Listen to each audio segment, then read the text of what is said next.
In the grand halls where nations decide the fate of millions, where decorated officers carry the weight of history on their shoulders, sometimes the most powerful statement comes not from what is said, but from what is missing. Sometimes a single empty chair can shake the foundations of military protocol and force an entire room of the world's most powerful people to confront an uncomfortable truth. What happens when honor collides with politics?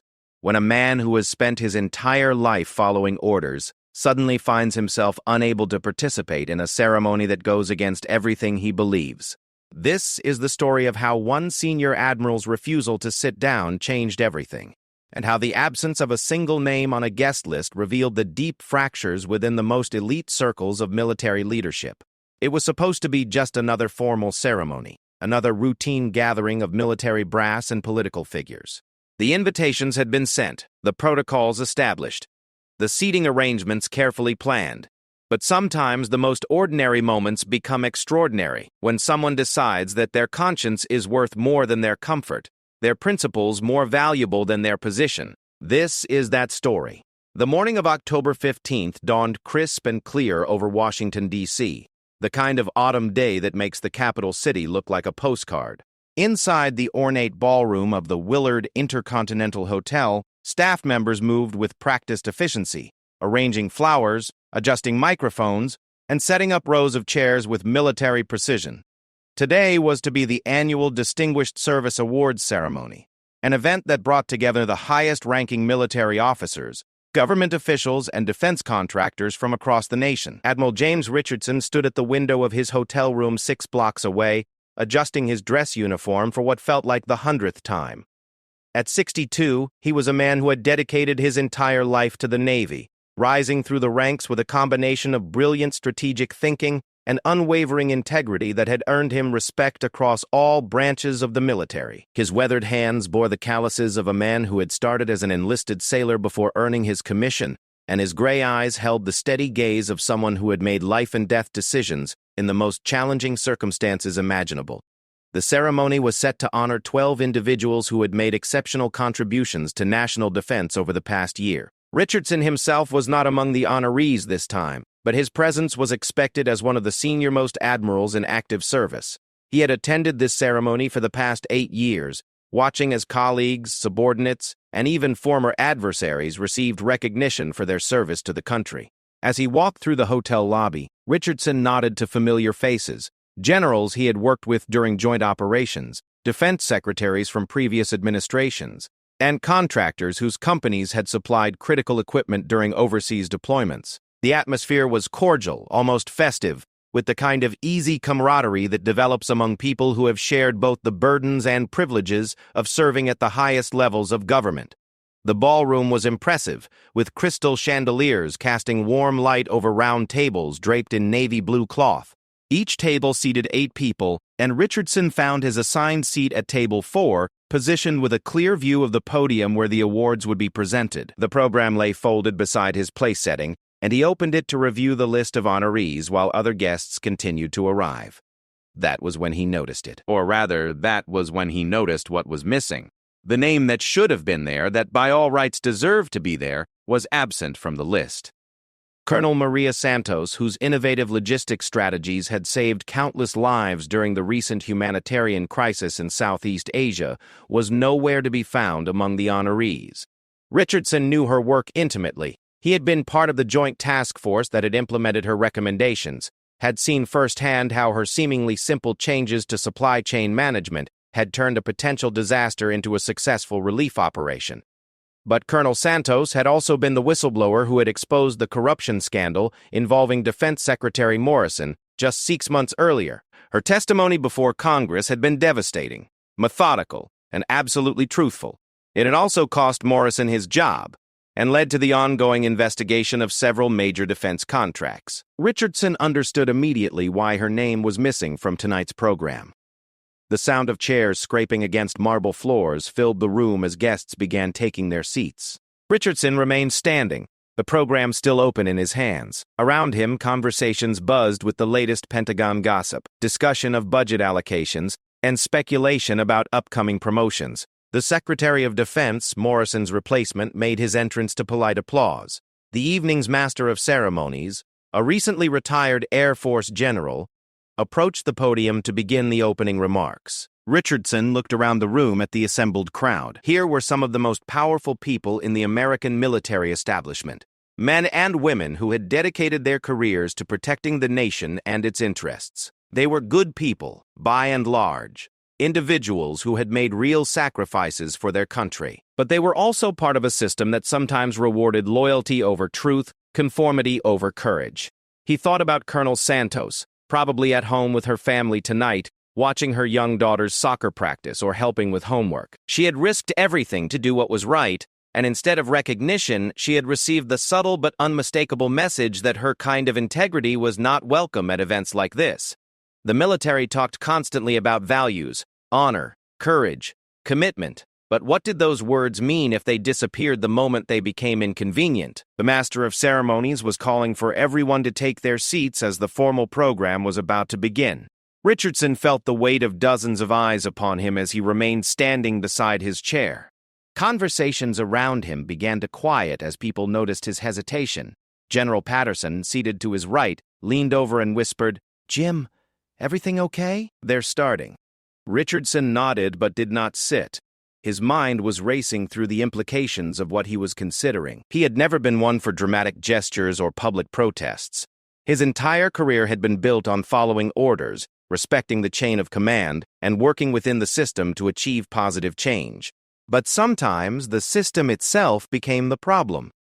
Sometimes working within it meant becoming complicit in its failures.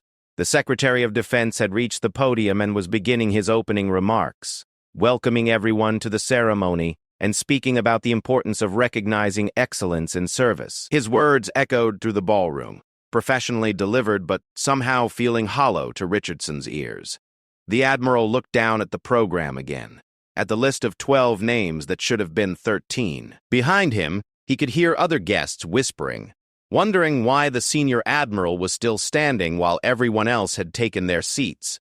The secretary's speech continued, but Richardson was no longer listening to the words. Instead, he was thinking about a conversation he had had with Colonel Santos just 2 weeks after her congressional testimony. She had been composed, professional as always, but he could see the strain in her eyes. She had told him that she didn't regret speaking out, that she would do it again if necessary, but he could hear the exhaustion in her voice. "The hardest part," she had said, "isn't the investigation or the hearings or even the death threats. It's the silence. It's watching colleagues who know you did the right thing cross the street to avoid having to acknowledge you. It's being treated like you have some kind of contagious disease just because you told the truth." Richardson had assured her that time would vindicate her actions, that the military would eventually recognize her courage and integrity. Now, looking at the program in his hands, he realized how naive that promise had been. The military, like any large institution, had a long memory for grudges and a short memory for inconvenient truths. The secretary was introducing the first honoree, a young Marine captain who had led a rescue mission under impossible circumstances. The citation was read aloud, detailing acts of heroism that genuinely deserved recognition. Richardson felt no resentment toward any of tonight's honorees. They had earned their awards through blood, sweat, and sacrifice. His issue was not with who was included, but with who had been deliberately excluded. More whispers rippled through the crowd, as Richardson's continued standing became impossible to ignore. He could see staff members near the walls speaking into their earpieces, probably alerting security or event organizers about the unusual situation. Some of the other senior officers were beginning to look uncomfortable, unsure whether Richardson's behavior was the result of a medical issue, a protocol error, or something more deliberate. General Harrison, a man Richardson had known for over 20 years, caught his eye from across the room and gestured subtly toward the empty chair. Richardson met his gaze steadily but did not move. The message was clear. Whatever was happening here, it was intentional. The first award presentation concluded to warm applause, and the secretary moved on to introduce the second honoree. Richardson remained standing, the program now folded and held at his side. He was past the point of being able to sit down quietly without drawing even more attention to himself. Every moment, he remained on his feet, made his position more conspicuous and his eventual explanation more significant. He thought about his own career. about the young sailor who had enlisted 43 years earlier with nothing but a high school diploma and a desire to serve his country. He had been promoted based on merit, had commanded ships and fleets, had been trusted with responsibilities that affected national security. The Navy had given him everything: purpose, identity, a sense of belonging to something larger than himself. But it had also taught him that integrity was not negotiable, that doing the right thing sometimes required personal sacrifice. The second award presentation finished, and Richardson noticed that the secretary's eyes had found him in the crowd. There was a momentary pause, barely perceptible, before the secretary continued with the third introduction. But Richardson could see the tension in the man's shoulders, could sense that word was being passed among the organizers about the situation developing in the audience. Around him, the whispers were growing louder. Some guests were beginning to turn in their seats to look at him directly, no longer pretending not to notice his defiant posture. Richardson knew that within minutes someone would approach him, probably a junior aide or protocol officer, to quietly ask if he needed assistance or to suggest that he take his seat. The moment was rapidly approaching when his silent protest would become a public confrontation. He looked one more time at the program, at the 12 names that represented genuine heroism and service. Then he looked around the room at the assembled guests, at the colleagues and friends who had shaped his career and shared his commitment to defending the nation. These were good people who deserved better than a system that punished truth-tellers and rewarded those who kept their mouths shut when corruption flourished. The third honoree was walking toward the podium to receive his award. Richardson folded the program and placed it on his assigned seat. Then, without a word to anyone around him, he turned and walked toward the exit at the back of the ballroom. His footsteps echoed slightly on the marble floor, the sound seeming unnaturally loud in the suddenly quiet room. He didn't look back as he pushed through the ornate doors and into the hotel corridor beyond. The corridor outside the ballroom felt eerily quiet after the controlled chaos Richardson had just left behind.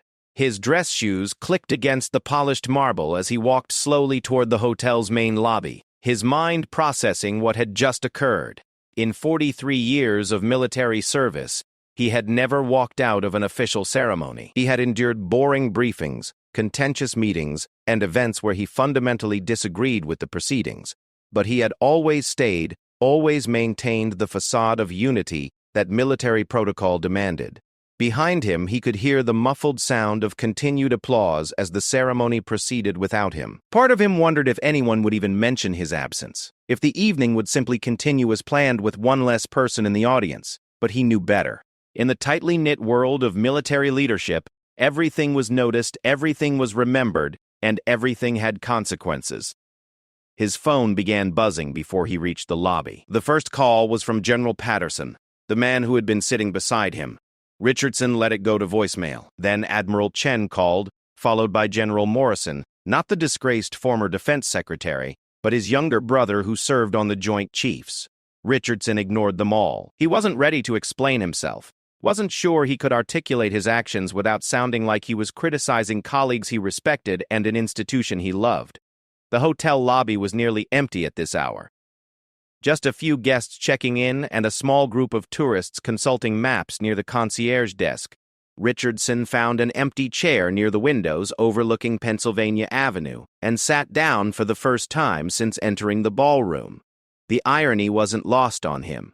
He had refused to sit during a ceremony honoring military excellence, only to collapse into a hotel chair like an exhausted traveler. His phone buzzed again.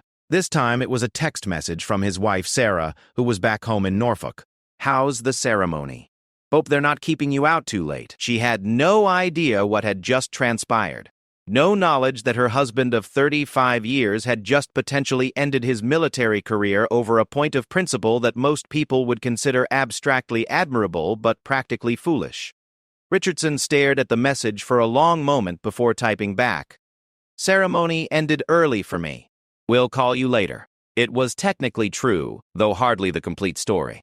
Sarah had been a military wife long enough to know that late-night calls from her husband often brought news that would change their lives, but she had probably never imagined a scenario like this.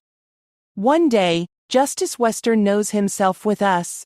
Back in the ballroom, the ceremony was continuing, but Richardson's dramatic exit had created ripples that extended far beyond the immediate audience. Staff members were quietly briefing their supervisors, who were making discreet phone calls to higher-ups who weren't present at the event. Within 30 minutes of his departure, word had reached the Pentagon, the Navy Department, and several congressional offices, where staffers monitored military affairs for their bosses.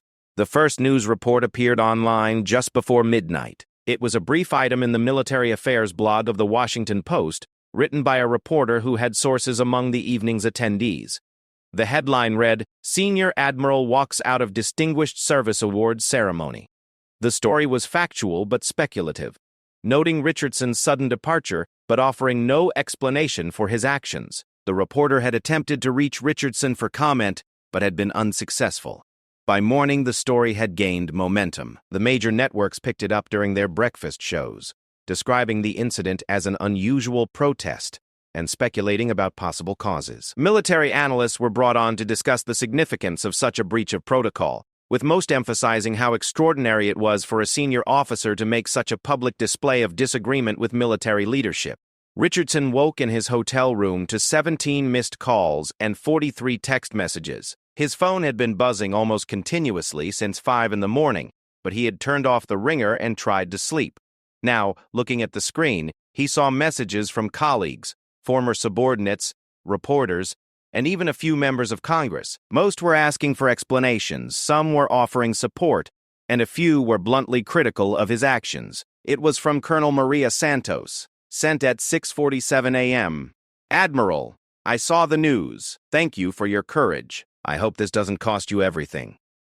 Richardson read the message 3 times. The fact that Santos had heard about the incident so quickly meant it was spreading through military channels faster than he had anticipated. Her concern about the potential consequences for his career was well-founded.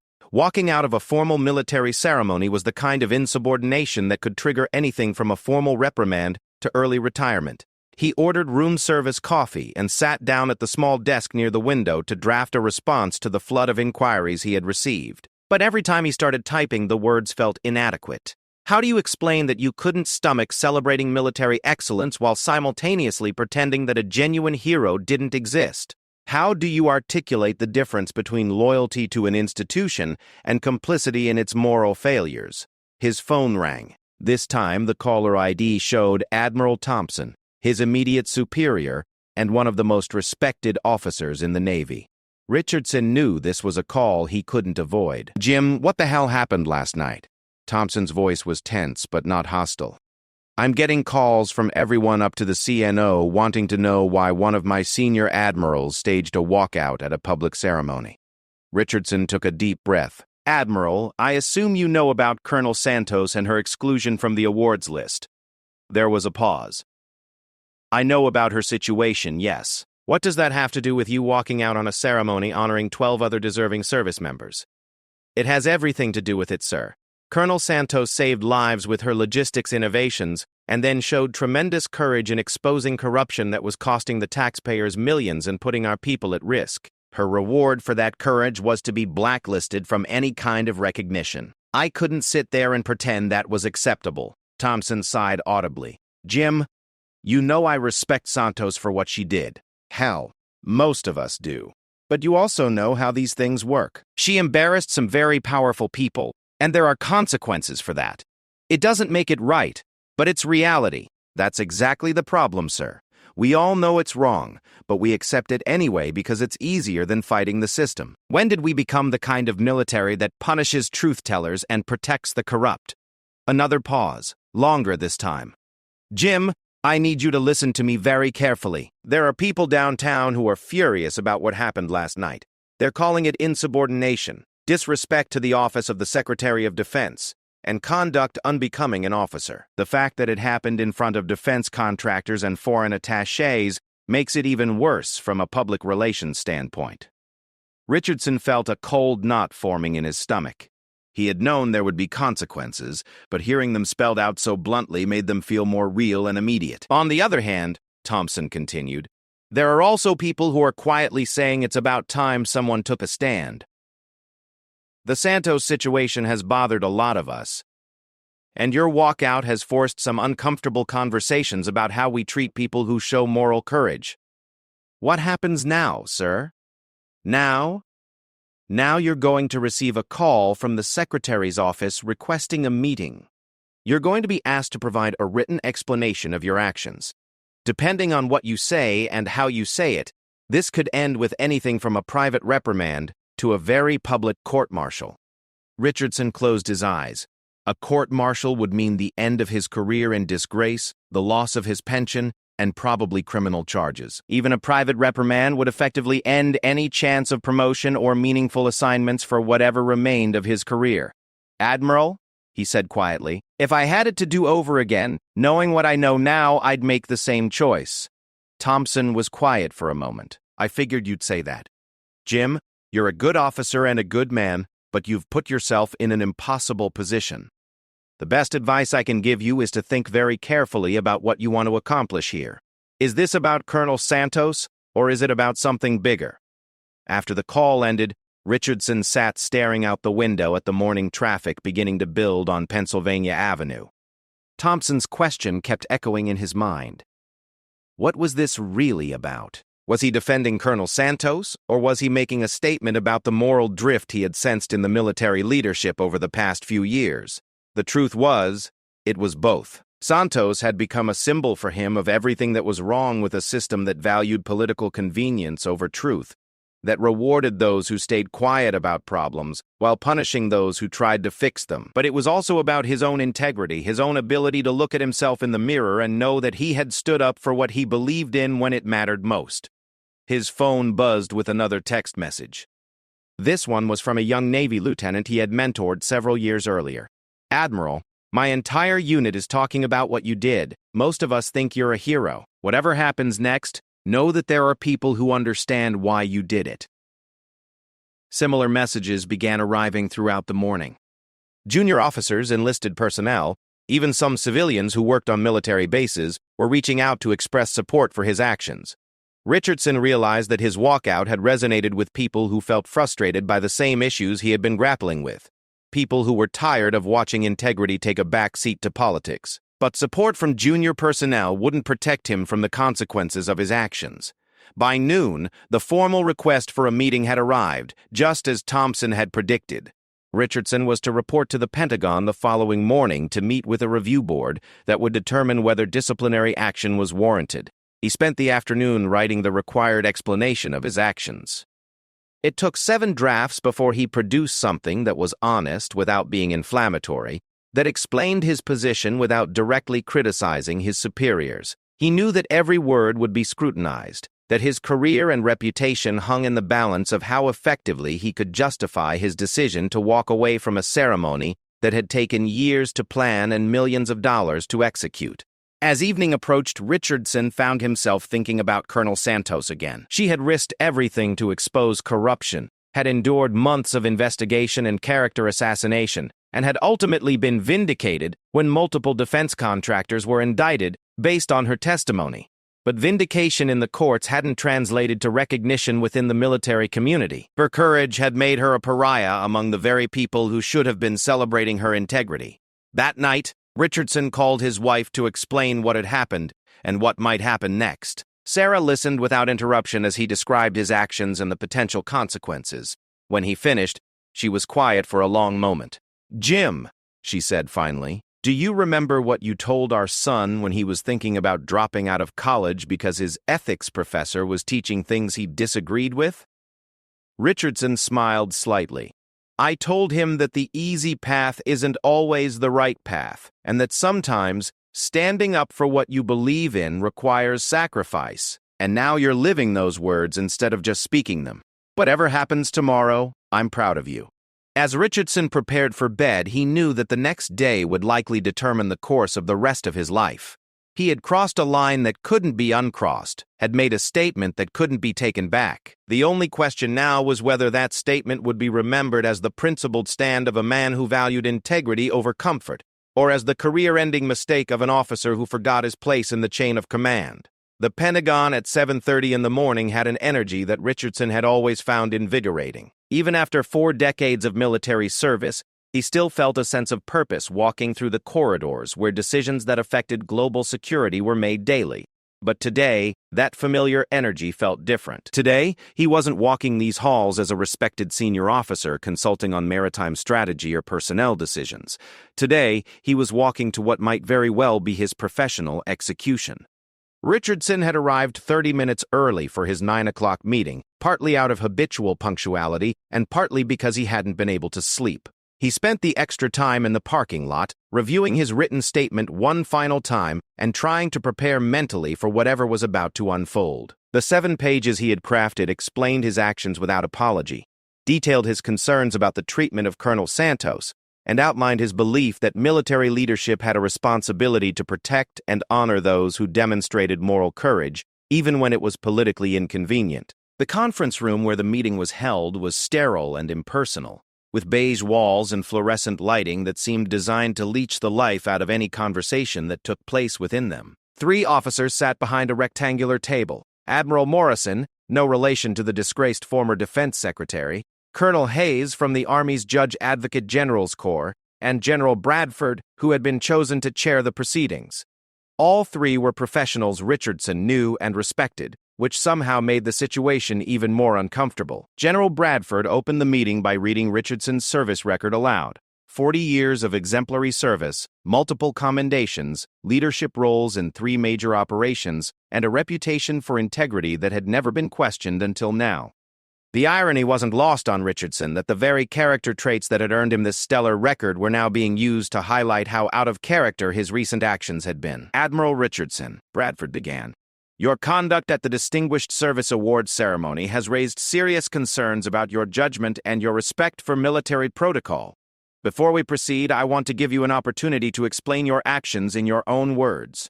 Richardson had rehearsed this moment, but sitting across from 3 officers whose respect he valued, the prepared words felt inadequate. "General, I walked out of that ceremony because I couldn't in good conscience participate in an event that celebrated military excellence while simultaneously ignoring one of the most courageous acts I've witnessed in my career. Colonel Santos saved lives through her innovations and then showed exceptional courage in exposing corruption that was damaging our military and our nation. Her exclusion from recognition wasn't an oversight. It was a deliberate punishment for doing what we teach every officer to do: tell the truth, regardless of personal cost." Colonel Hayes leaned forward. "Admiral, your concerns about Colonel Santos are noted, but surely you understand that your walkout reflected poorly on the entire ceremony and embarrassed the Secretary of Defense in front of foreign dignitaries and defense contractors. There were more appropriate channels for expressing your disagreement." "With respect, Colonel, I tried those channels. I submitted a formal recommendation for Colonel Santos to be included in the awards consideration 6 months ago. I spoke with my superiors about the importance of recognizing her contributions. The message I received was clear. Her inclusion was not politically feasible. At what point does working within the system become complicity with the system's failures?" Admiral Morrison, who had remained silent until now, spoke up. "Jim, nobody questions your motives or your integrity. But you're a senior officer. Junior personnel look to you for guidance on how to behave, how to handle disagreement, how to maintain military bearing under difficult circumstances. What kind of message does it send when a flag officer walks out of an official ceremony?" Richardson had anticipated this argument, but it still stung because it contained an element of truth. "Admiral, you're right that junior officers look to us for guidance. But what guidance are we providing when we teach them to stay silent about injustice, when we show them that political expediency trumps moral courage?" Colonel Santos is a junior officer who did exactly what we say we want our people to do. She saw a problem, she reported it through proper channels, she testified truthfully when called upon, and for that she's been treated like a pariah. What lesson are we teaching? The room fell silent for a moment. Richardson could see in their faces that his words had hit home, that these weren't merely bureaucrats following procedure, but officers who struggled with the same moral complexities he faced. General Bradford shifted some papers on the desk. "Admiral, we've received numerous communications about your actions over the past 48 hours. Some have been critical, calling for disciplinary action, but others—" He paused and looked at his colleagues. Others have been supportive. We've heard from junior officers, enlisted personnel, and even some civilians who work in defense positions. Many of them have expressed appreciation for what they see as a principled stand. Richardson felt a flicker of hope, but tried not to let it show. General, I never intended to embarrass anyone or to create controversy for its own sake. I simply reached a point where I couldn't participate in what I saw as a celebration of military values, while those same values were being violated in the selection process. Colonel Hayes pulled out a folder. Admiral, I've been asked to present you with several options for how to proceed from here. The first option is early retirement with full honors and benefits. You would submit your retirement papers within 30 days, and this incident would be treated as an unfortunate misunderstanding rather than a disciplinary matter. Your service record would remain unblemished. Richardson had expected this option. It was the military's preferred way of handling uncomfortable situations. Allow the problematic officer to retire gracefully rather than create the spectacle of a court-martial or formal discipline. The second option, Hayes continued, is to accept a formal letter of reprimand that would be placed in your personnel file. You would continue to serve, but your chances of promotion or selection for prestigious assignments would be significantly diminished. This would be the end of your career progression, though not the end of your career itself. Richardson nodded. This was also predictable. Punishment that would effectively end his advancement while allowing the military to claim they had taken appropriate disciplinary action. And the third option? Richardson asked. General Bradford answered this time. The third option is more unusual. It comes directly from the Secretary of Defense himself, after he had what he described as several sleepless nights thinking about your actions and their implications. Bradford paused, as if still processing the unusualness of what he was about to say. The Secretary has decided to establish a new position, Special Advisor for Military Ethics and Integrity. The role would involve reviewing cases where service members report misconduct or corruption, ensuring they receive appropriate protection and recognition, and advising leadership on how to better balance institutional loyalty with moral courage. Richardson felt as though the air had been sucked out of the room. This was not an option he had considered, not an outcome he had dared to hope for. The Secretary wants you to take this position, Admiral. He believes your actions, while unconventional, highlighted a genuine problem in how we treat people like Colonel Santos. He sees this as an opportunity to turn a moment of controversy into a catalyst for positive change. The three officers watched Richardson's face as he processed this information. After several moments, Admiral Morrison spoke again. Jim, there's more. The Secretary has also decided to create a supplementary awards ceremony next month specifically to honor service members whose contributions may have been overlooked for political or bureaucratic reasons. Colonel Santos will be the first recipient. Richardson felt emotions he had been suppressing for days finally surface. Relief, vindication, and something approaching triumph mixed together in a way that made it difficult to speak. But there was also apprehension. Taking this new position would mean acknowledging that his walkout had been justified, that the military needed to change its approach to handling ethical dilemmas. It would mean continued controversy, and the likelihood of making enemies among those who preferred the old way of handling uncomfortable truths. General, Richardson said finally, can I ask what changed the Secretary's mind? 2 days ago, I was facing possible court-martial. Now I'm being offered a position that essentially validates my actions. Bradford smiled slightly. The Secretary said that your walkout forced him to examine his own conscience. He realized that in his desire to avoid controversy and maintain good relationships with Congress and defense contractors, he had allowed political considerations to override the military's fundamental commitment to honoring courage and integrity, he said. Your empty chair reminded him that sometimes the most important statements are made not by what we do, but by what we refuse to do. Richardson looked down at his hands, thinking about the journey that had led him to this moment. 3 days ago, he had been a senior admiral attending a routine ceremony. Now he was being asked to help reshape how the military balanced institutional loyalty with individual conscience. I'll need some time to consider this offer, Richardson said. It's not a decision I can make lightly. Of course, Bradford replied. Take all the time you need. But, Admiral, I hope you'll accept. The military needs officers who are willing to risk their careers for their principles. We need people who will stand up when it's difficult, who will speak truth to power even when it's uncomfortable. As the meeting concluded and Richardson walked back through the Pentagon's corridors, he reflected on how dramatically his life had changed in just 72 hours. His simple act of walking out of a ceremony had somehow triggered a chain reaction that reached the highest levels of military leadership. More importantly, it had resulted in recognition for Colonel Santos and the creation of mechanisms to better protect and honor future truth-tellers. That evening, Richardson called Colonel Santos to tell her about the supplementary awards ceremony. Her response was immediate and emotional. "Admiral, I never expected this.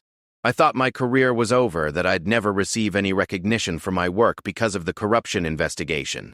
"Colonel," Richardson replied, "your career isn't over. It's just beginning, and if I accept this new position, one of my first acts will be to ensure that the military never again punishes someone for having the courage you showed."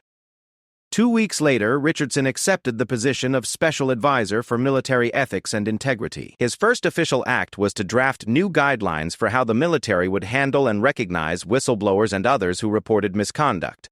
His second act was to personally present Colonel Santos with her award at the supplementary ceremony, which was attended by many of the same people who had witnessed his walkout just a month earlier. The ceremony was smaller and less formal than the original event, but the atmosphere was different in ways that mattered more than protocol.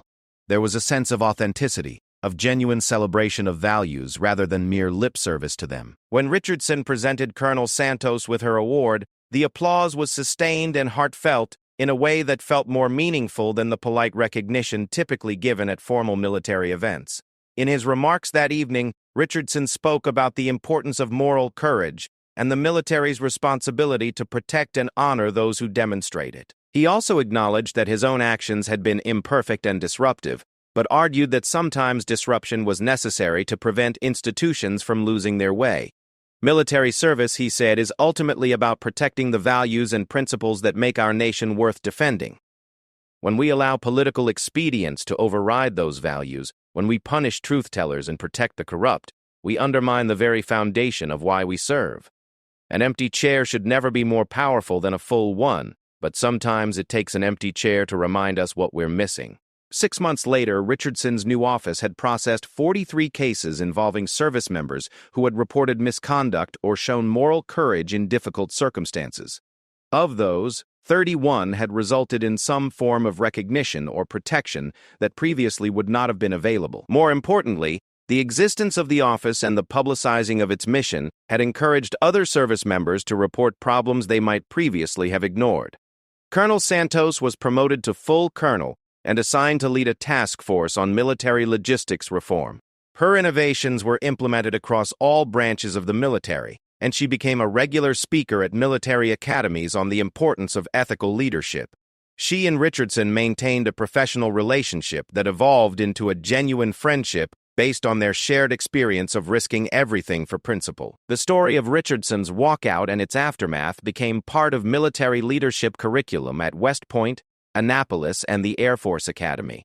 It was used to illustrate the complexity of military ethics, the tension between institutional loyalty and individual conscience, and the potential power of principled dissent within hierarchical organizations. Years later, when Richardson retired from his position as special advisor, his farewell ceremony was attended by dozens of service members whose careers had been protected or advanced because of the system he had helped create.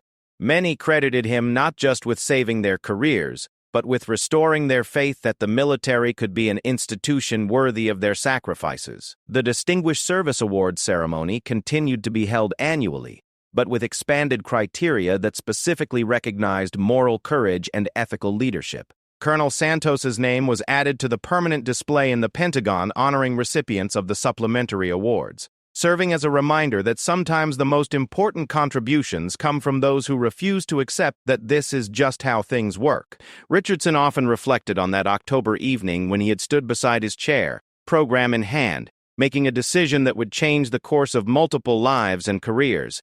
He never regretted walking out of that ballroom, but he sometimes marveled at how a single moment of conscience had created ripples that extended far beyond anything he could have imagined. Sometimes, he learned, the most powerful thing you can do is simply refuse to sit down.